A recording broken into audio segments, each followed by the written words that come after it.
Stories could be questioned too. If you could find human fingerprints in one narrative, you could find them everywhere.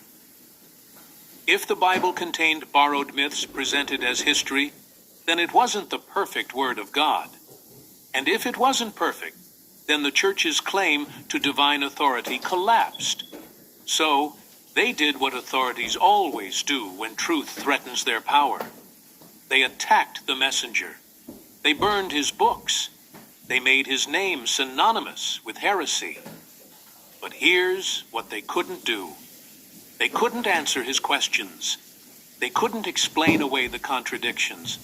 They couldn't make the impossibilities possible. And 350 years later, they still can't. Because Spinoza wasn't wrong. He was right. And the evidence is still there in Genesis chapters 6 through 9, waiting for anyone brave enough to look. Let me show you what he saw. Let me show you what they've been hiding. The first lie they can't explain is right there in the instructions God gives Noah. You know this part. God tells Noah to bring animals onto the ark, 2 by 2. It's in every children's book, every cartoon, every Sunday school lesson. 2 elephants, 2 giraffes, 2 lions. Simple, right? Except that's not what the text says. Read Genesis 6:19.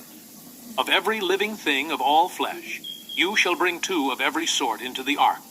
2 of every sort. Clear. But now read Genesis 7:2, just 14 verses later.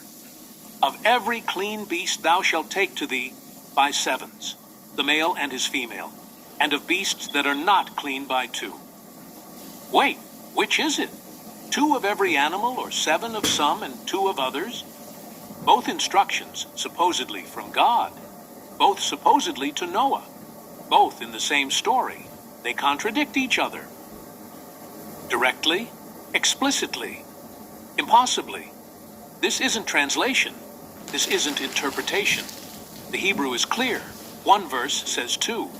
Another verse says 7 for some and 2 for others. They can't both be right. And the church has no answer. They'll tell you maybe God clarified later.